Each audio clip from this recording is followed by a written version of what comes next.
Just try not to get ran over. Maybe she was afraid I'd end up like Walter.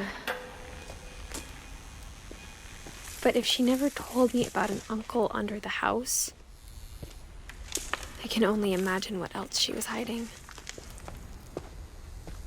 I don't want to make the same mistakes she made. Trying to bury something that's still alive.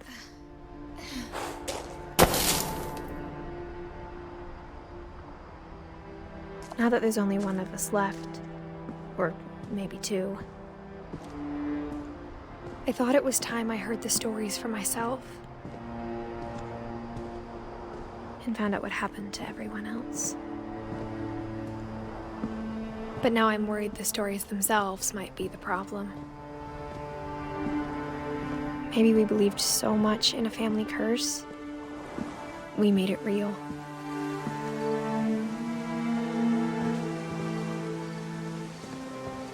Maybe.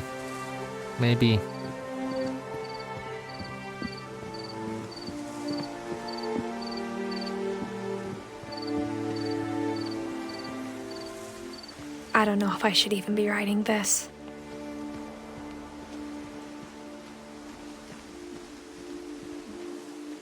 We Finches have had a... Maybe it'd be better if all this just died with me.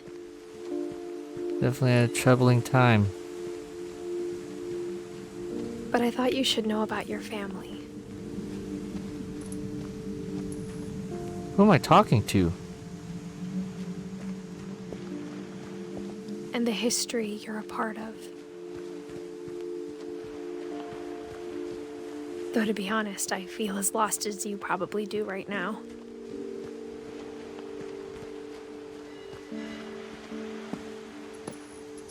I think the people in these stories believed them, for what that's worth.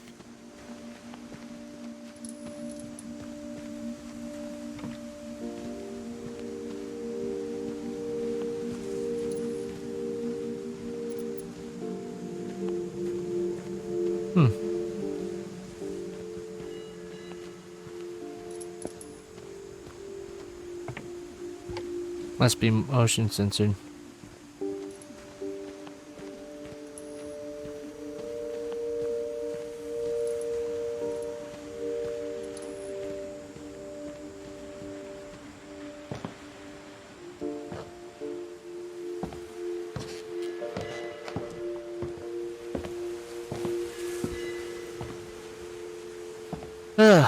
It's a slow walk.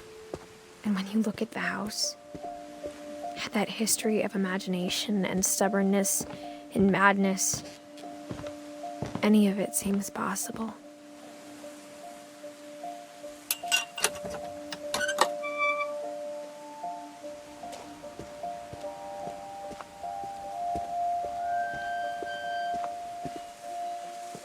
I think we've been surrounded by death for so long, we've just gotten used to it.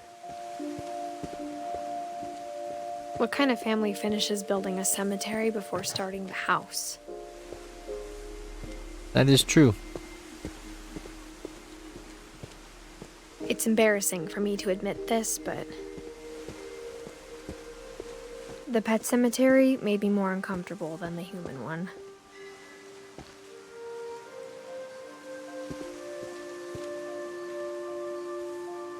Three of the gerbils are mine, and 2 had been my fault.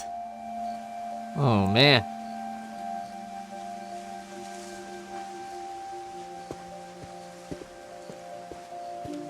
Sven built the house, but it was Edie who designed the cemetery.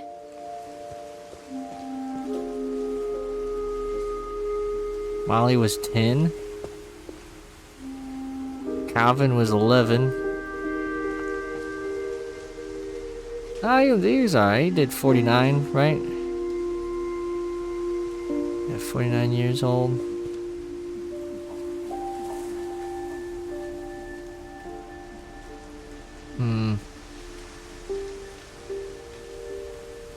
She was...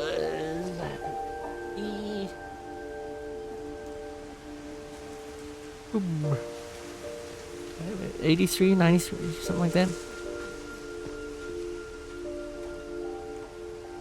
Walter was 53. 33. Barbara was 26. Jesus. Wade dies pretty young. I'm sure Odin's monument had been Edie's idea. My mom was always trying to move on, but for Edie, the past never went away.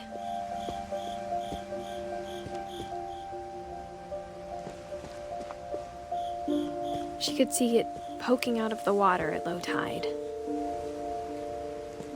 That's his monument? I thought that was this.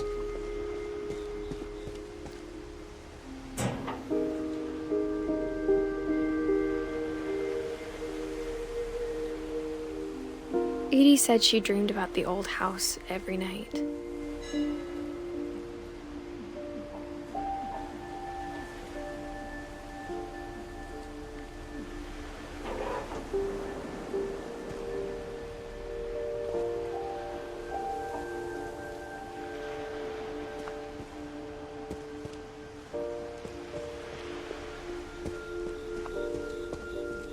Edie's side was always easier for me to understand. But the older I get, the more I can see where my mom was coming from. Her dad had been pretty strict, but it wasn't enough to save her brothers. She was just trying to do better. Gregory was 1. Sam was 33.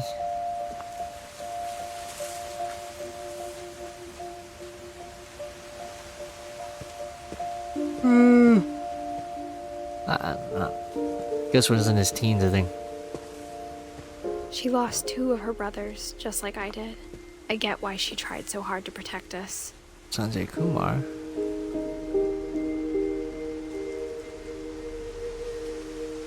Edith Finch.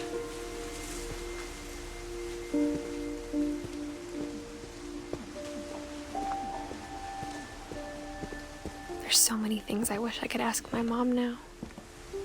Part of me thinks this is what she wanted all along. For me to come back someday and find everything out for myself. Maybe.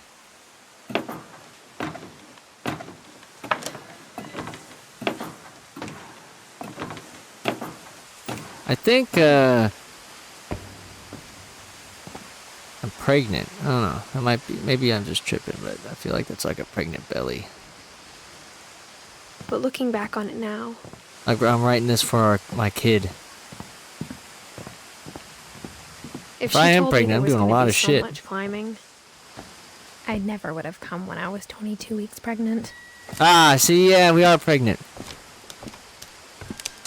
Oh shit, oh shit, come on, make it. Ugh.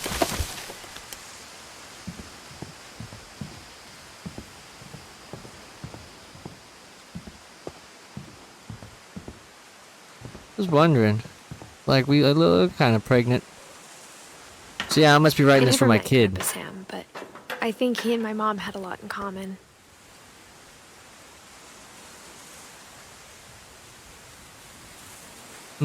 Maybe. You guys both tied milk jugs? Oh, those are birdhouses.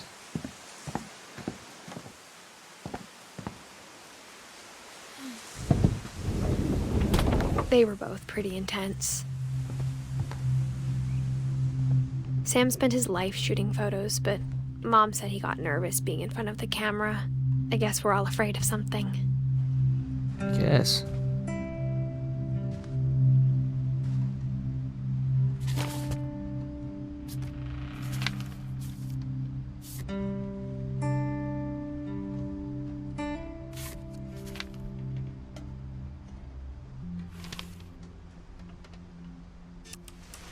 Dawn, I promise, you'll never forget this weekend. Yes, sir. These memories are gonna last a lifetime. Perfect. Am I gonna have to shoot anything? It's gonna rain the whole weekend, isn't it? I will never forget this weekend, Dad. That's okay. Got it. I'm gonna take some pictures, okay? Just Okay. be careful. The camera's older than you are. Aw. Definitely should not have drunk all that coffee. Hey, That's a keeper. I'm just saying, I'm not always gonna be here, Don. You'll need to remember this stuff, if you want to survive. I'll be fine, Dad. You know who else thought he was gonna be fine? Some guy who died. Don, I'm being serious. I know, Dad. You're always serious. Doesn't being out here make you want to chill out? Well, to tell you the truth, I haven't been out here in 20 years.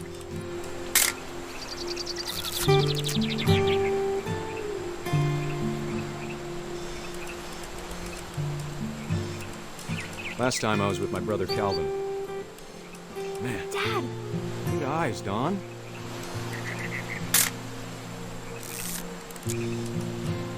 Before you take the shot, let me get a picture of you. Dad, I... Let me get behind you. Do I have to do this? Don, you don't have to do anything. Whoa, I didn't let her finish. Don. Dang, we got it mid-shot.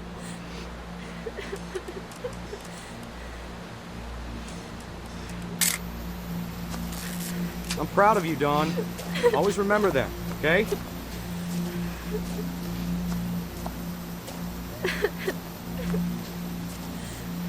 Dad, it's twitching. I think That's it's totally so- normal, Don. Just focus on the camera. Try not to think about... Dad!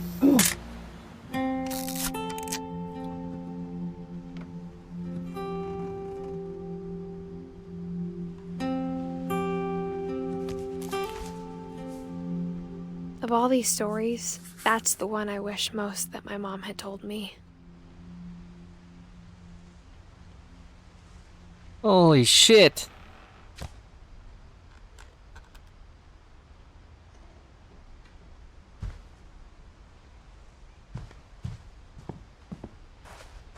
Instead of hiding from death, Sam seemed to go out of his way to meet it.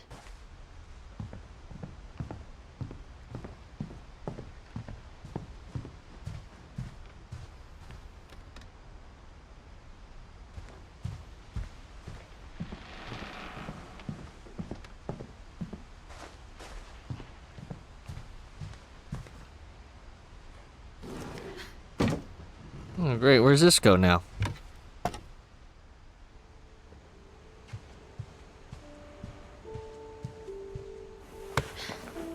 After Sam died, my mom and Edie got really close. They'd both lost a lot.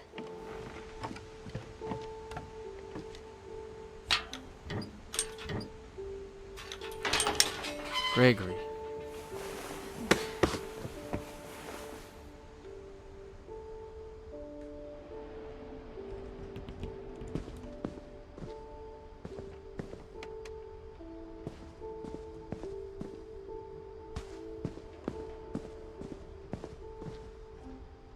I can't Gus? imagine my mom ever writing poetry, and yet... This door's really sealed.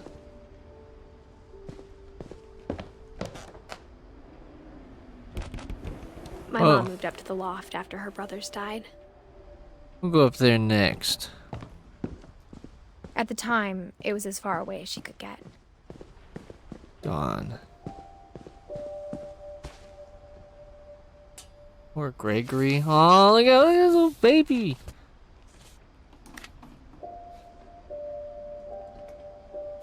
The forest Kay. contract. Do you remember the way Gregory used to laugh when he thought he was alone? Like something funny was happening, but only he could see it.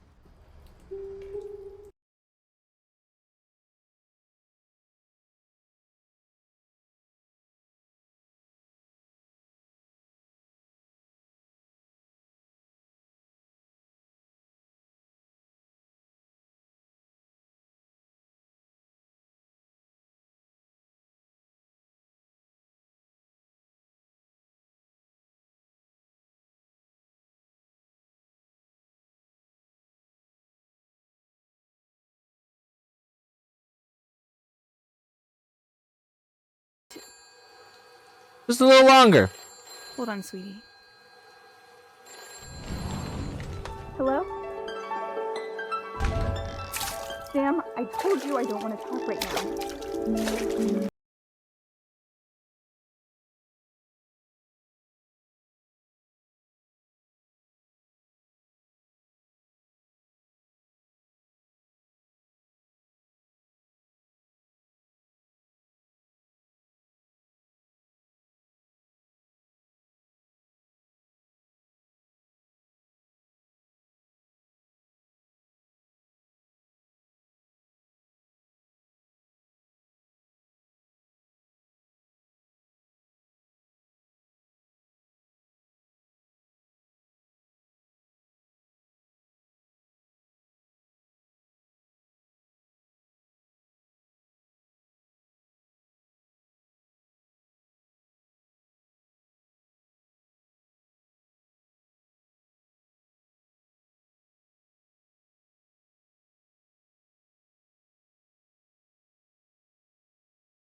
You could.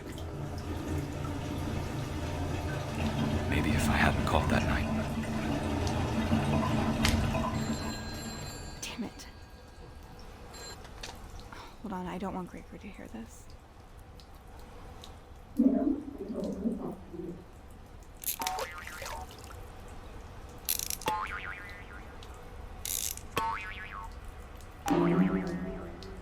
No!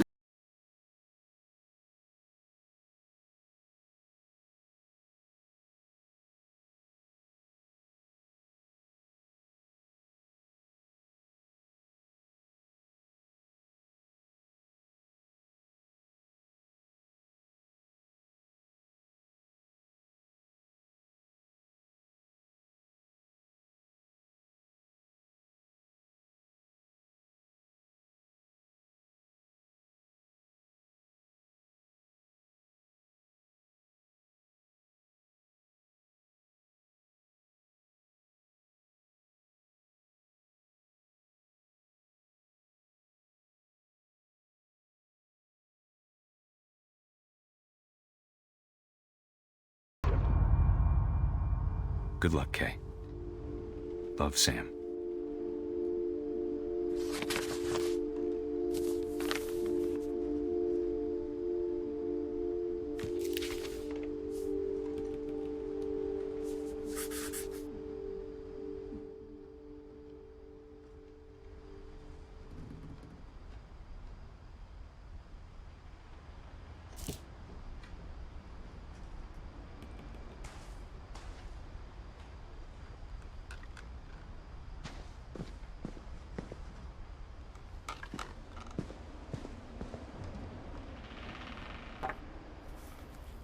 A poem for Gus, who always said the wedding was a bad idea. Our father never hit us kids, at least not very hard, before the day my brother said with teenage disregard that he'd be dead before he'd see a wedding in our yard.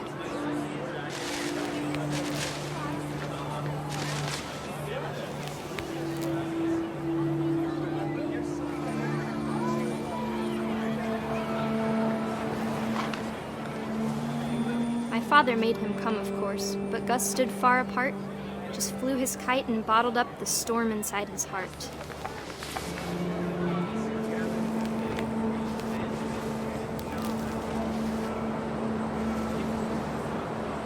I tried to talk him out of it, but though he'd never met her, "We don't need a stepmom," were the words that I now pronounce you husband and wife. You may kiss the bride.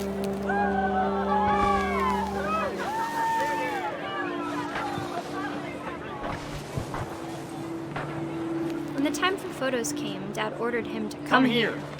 But Gus declined and as a sign held up his middle finger.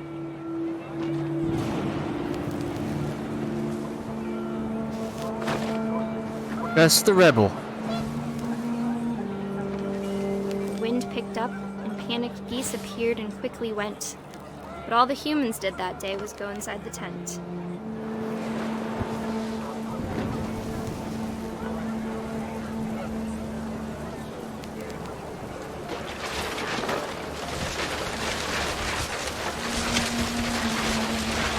The rain came down in buckets then, but no one seemed afraid that nature might destroy the tent our dad had crudely made.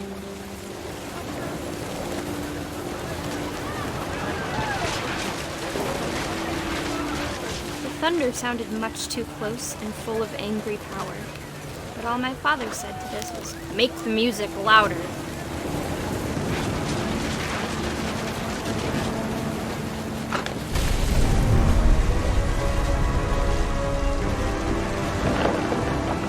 Oh! I wish that I could truly say I thought about you on that day.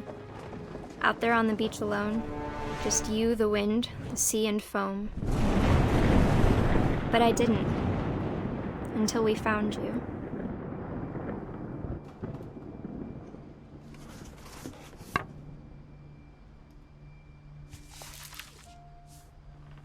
She never talked about him, but Mom told me once if I was a boy, they were going to name me Gus.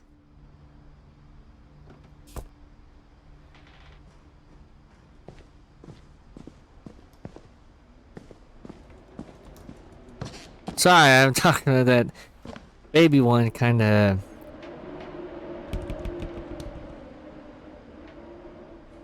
Left me speechless a little bit.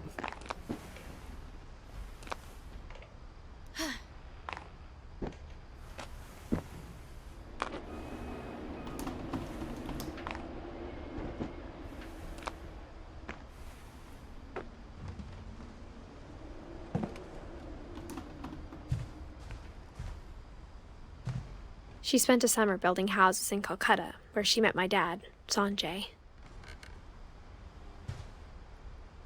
Sanjay. Religion was another thing my mom never talked about, but I think it helped her a lot after her dad died.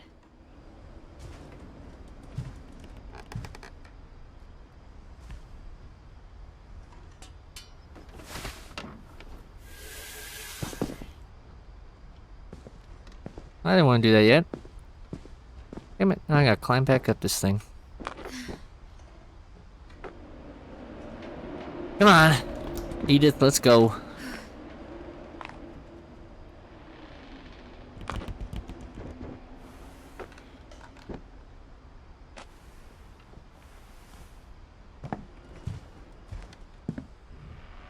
My mom moved to India a week after graduation and got a job teaching English. Louis was born a year later.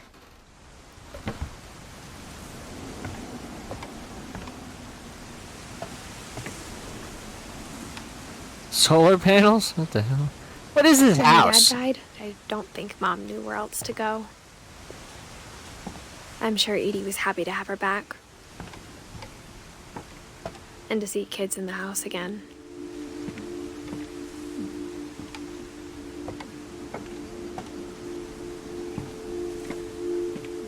The house had to get a little bigger, but Edie was used to that. A little bigger. Yeah.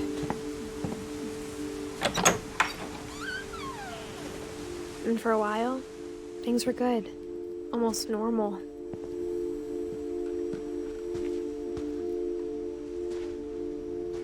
But it didn't last.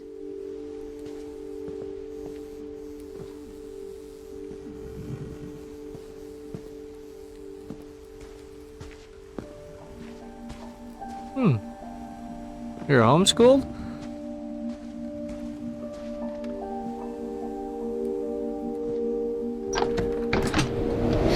Oh! The beginning of the end was Milton's 10th birthday, when Edie gave him a castle.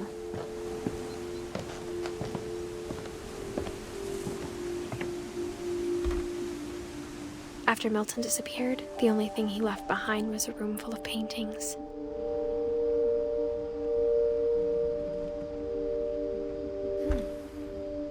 '92. So he's still around somewhere.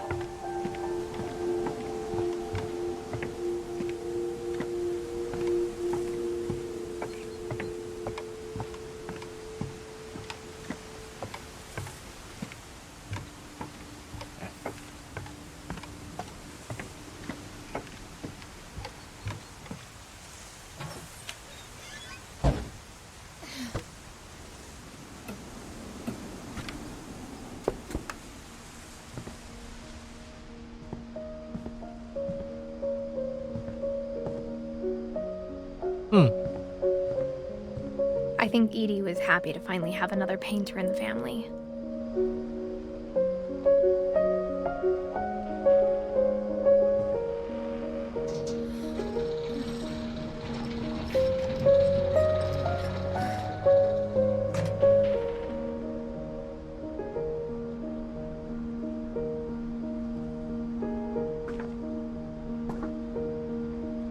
Milton, huh?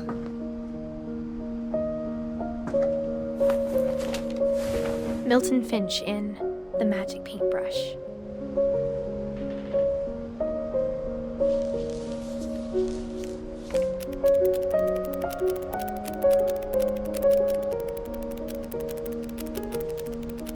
What the heck?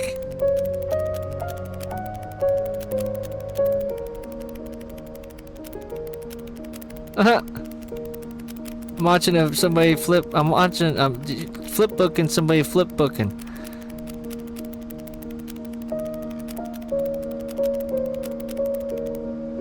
Huh.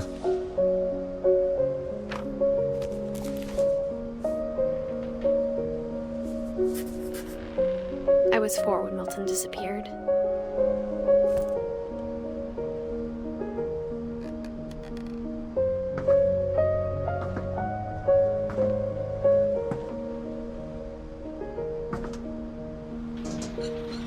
Mom spent months searching for my brother.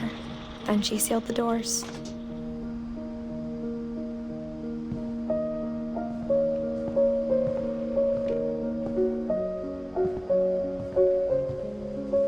Whatever Milton had found in the house, Mom didn't want it getting out. What did he find?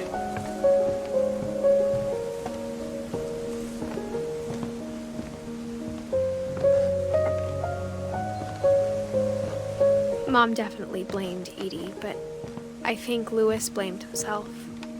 After he graduated, he just spent more and more time in his room. Until Mom got him a job at the cannery.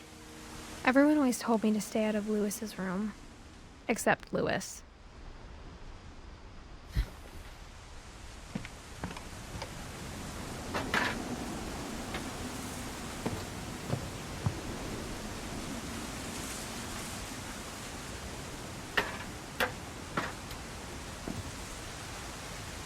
Who the hell? Doesn't go nowhere.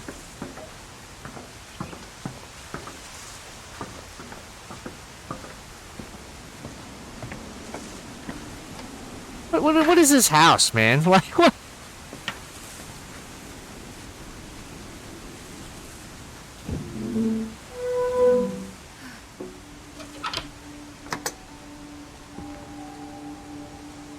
Was that a hookah?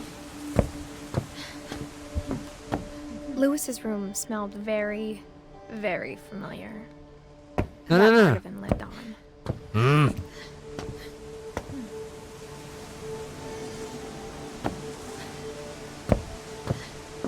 There we go.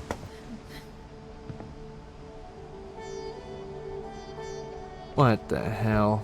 Louis and I spent a lot of time playing games together, but he was surprisingly bad at them. He died a lot.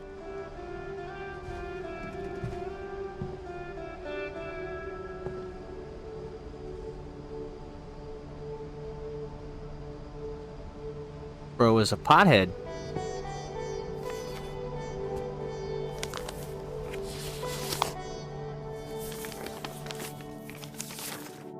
Dear Mrs. Finch, as Lewis's psychiatrist, I can understand your desire for an explanation. As I see it, the trouble began in January, shortly after we convinced your son to seek treatment for substance abuse. Newly sober, I believe Lewis first noticed the monotony of his daily life.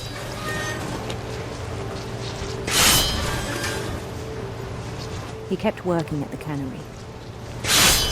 But he withdrew part of himself. Slash! In our sessions, I saw the same behavior. His mind began to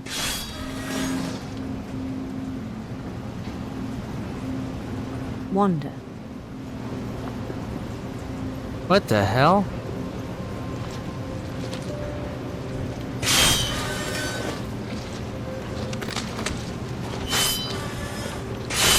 I asked him to describe it. He said he started small, imagining a labyrinth. He'd feel his way about.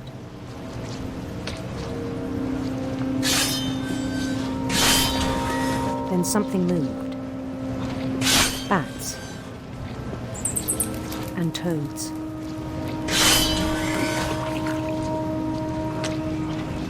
And things that have not names. He knew it was all in his head. But he took it very seriously. I had hoped he'd find himself.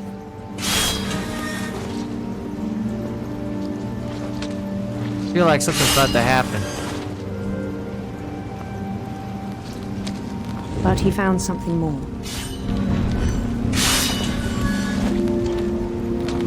I worried about him then. Daydreaming at the cannery. I spoke with his boss. But he said Lewis had become a model employee. Methodical, tireless, focused. Like a whole new Lewis. So I let him go on.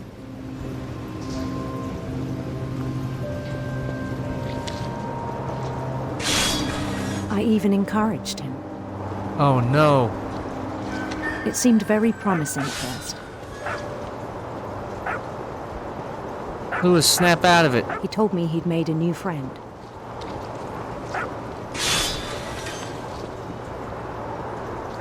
On the edge of a city he named Lewis Token.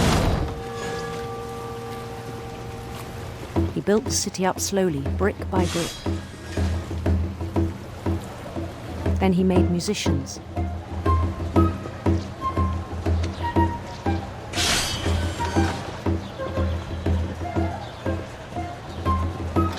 And songs for them to play.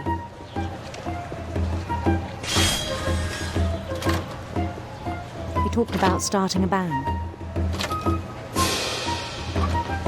Starting a And he was band. always humming something. Every day his imagination grew stronger.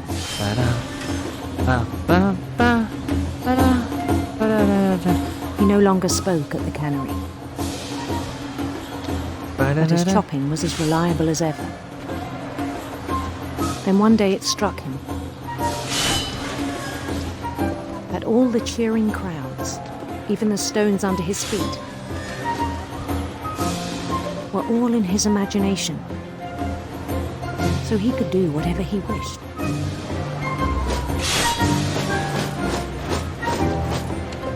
He held an election for mayor. And he won. And he won. Heck yeah. They begged him to stay, but his mind was already wandering. It Adios. became a game for him.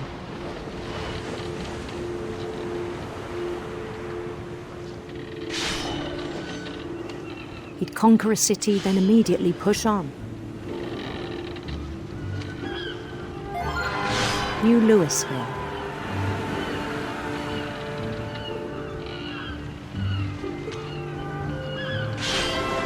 St. Louis. He started drifting away from our reality.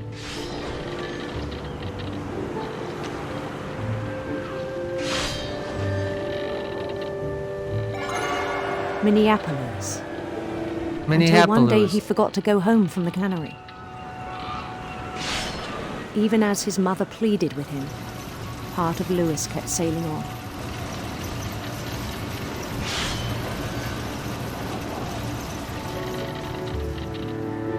No! I'm gonna grab her hand!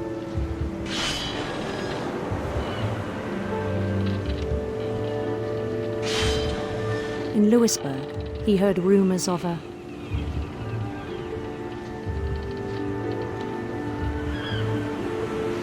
Handsome queen? handsome queen.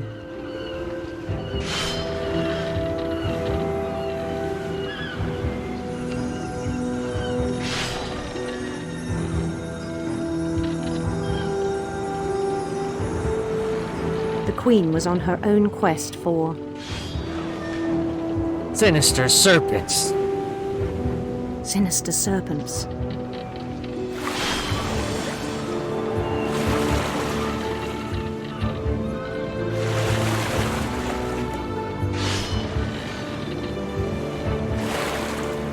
He followed the sound of her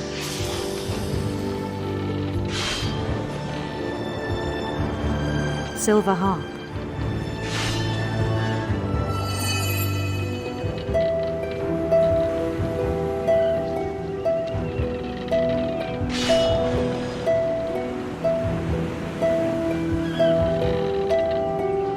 His chase led him to a golden palace east of the sun and west of the moon. Whoa. Even then, his logic remained sound.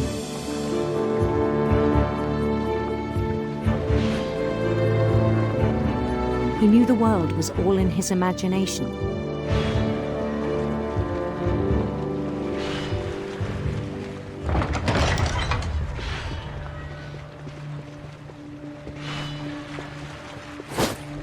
But he was so proud of having created it. In his own eyes, he'd become something greater than a king. Oh my god, dude, this is insane! For someone who'd never known success in the real world, I think it was overwhelming. And then it struck him that the real Lewis was not the one chopping salmon, but the one climbing the steps of a golden palace.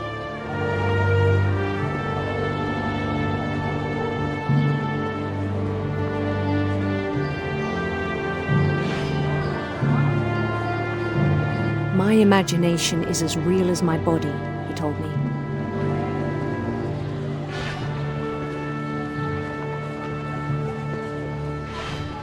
It was hard to argue with him.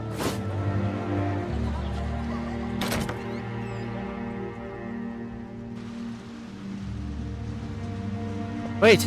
No! Let me back!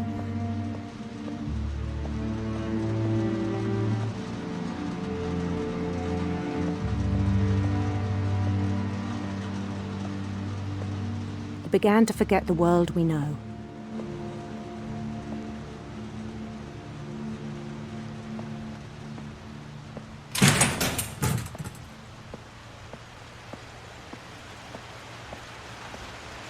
I think it pained him to remember Lewis, the cannery worker.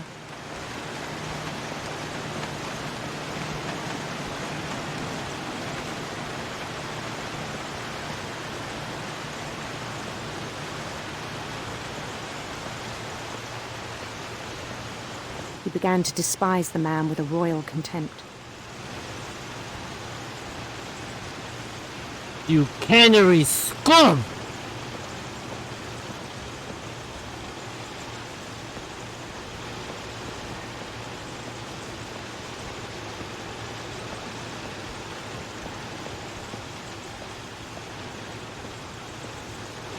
I still thought I could save him.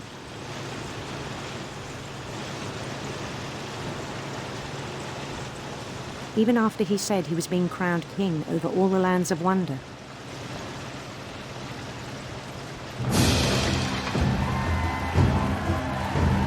The palace would be packed with his companions.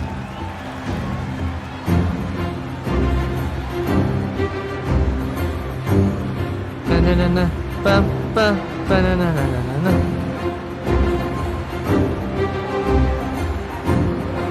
Including the wise Calico who'd insisted on advising him.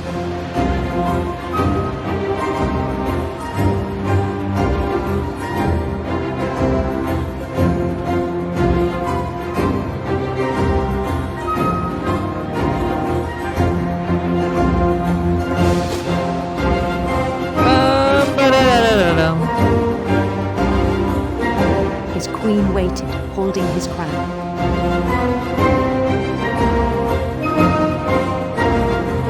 I am the king. There was only one thing left to do.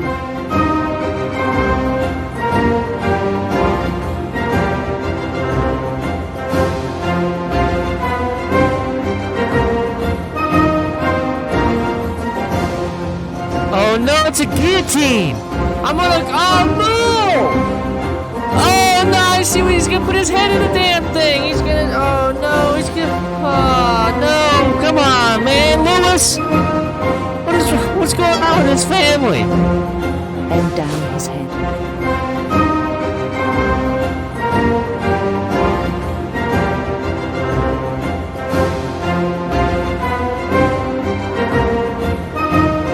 Lewis!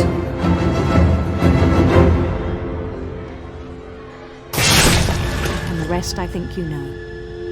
Mrs. Finch, your son was a kind man who will be missed by all of us who knew him.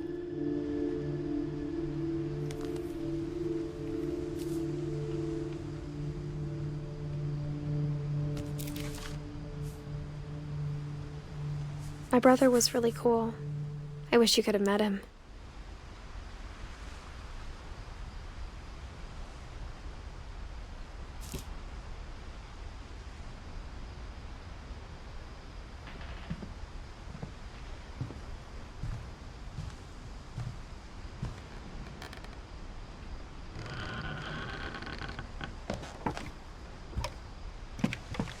On we go. On the way back from Lewis's funeral, my mom told me to start packing. She waited until the day before we left to tell Edie. I'm not sure if she wanted to make it easier or harder.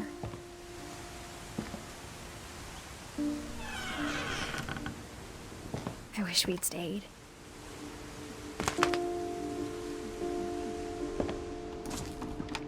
But I understand why we left.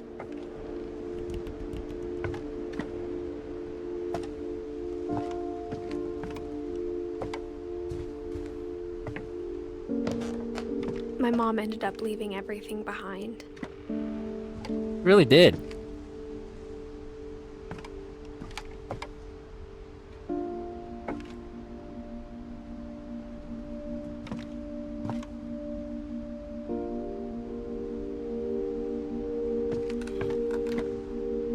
What happened that night had been coming for a long time. Maybe it should have come sooner.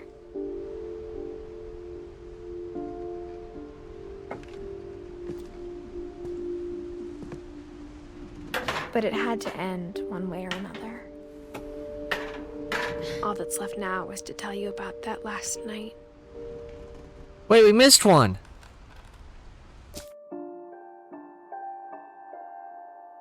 We didn't get Dawn's story.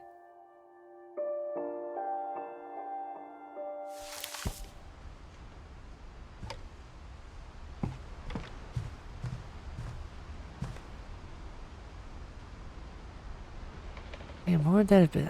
I've come too far now, I think. Dang.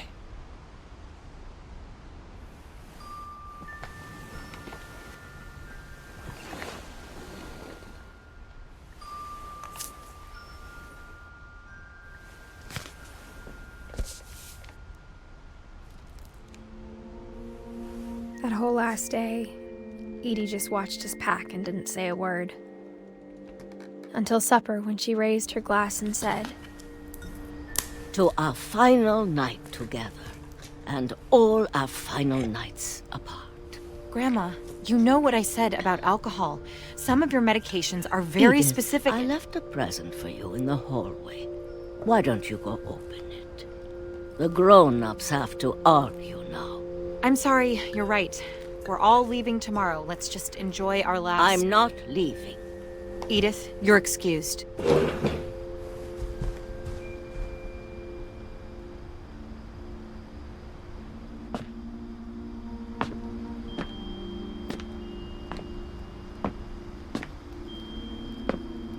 the power had been shut off that morning, but Edie always had plenty of candles. When my mom sealed the library, I don't think she knew about the other entrance. Or that Edie had a key to it.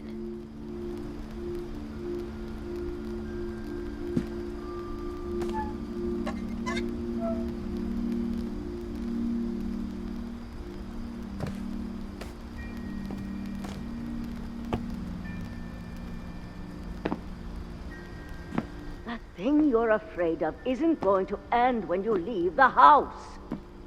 Edith has a right to know these stories. My children are dead because of your stories. I think it's best if Edith and I leave tonight. We'll have the nursing home send a van for you in the morning. Okay?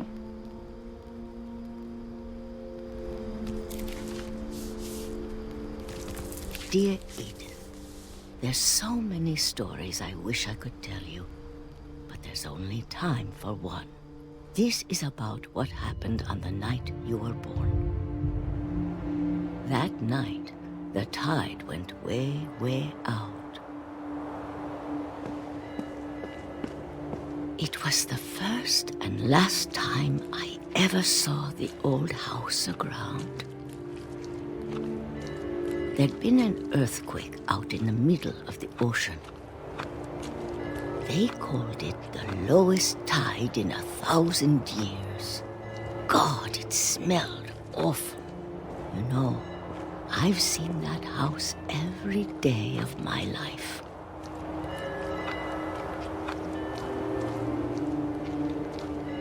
But I never thought I'd go back to it. When the fog rolled in, I lost my way. Look for the red.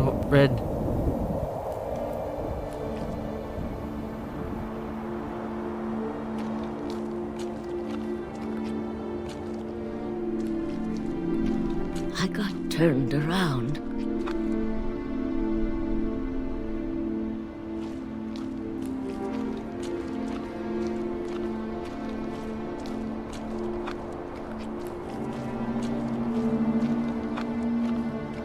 I started seeing things.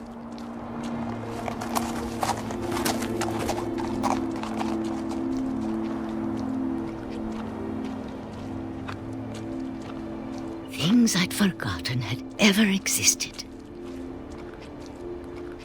Trippy. But when I saw them, they felt like old friends. That night, a lot of things came back to me. Or maybe I came back to them.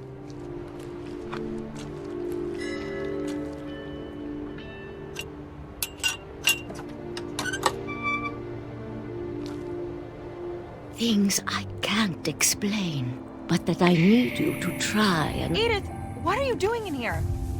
It's mine. Edith! Mom, you're gonna rip it. Let go. Mom! I kicked and screamed, but Mom dragged me to the car. I never saw Great-Grandma Edie again. The next morning, the van came to pick her up, but she was already gone. After that, we moved around a lot.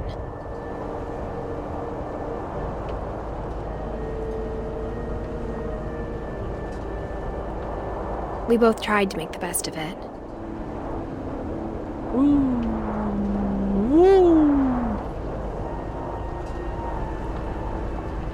A few years went by.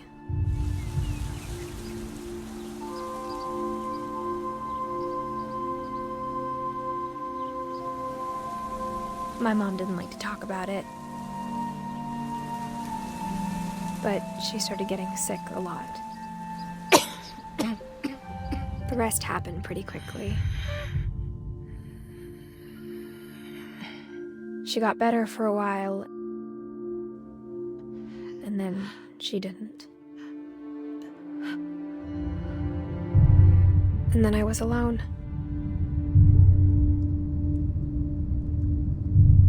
The last Finch left alive.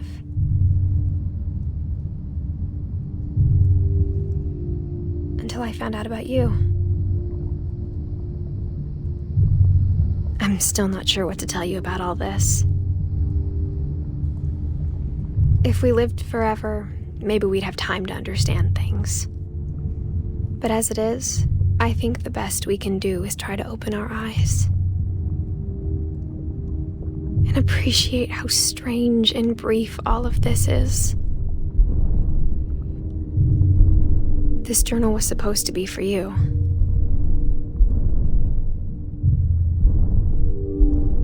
But now I hope you'll never see it. I just want to meet you and tell you all these stories myself. But I guess if you're reading this now, things didn't work out that way.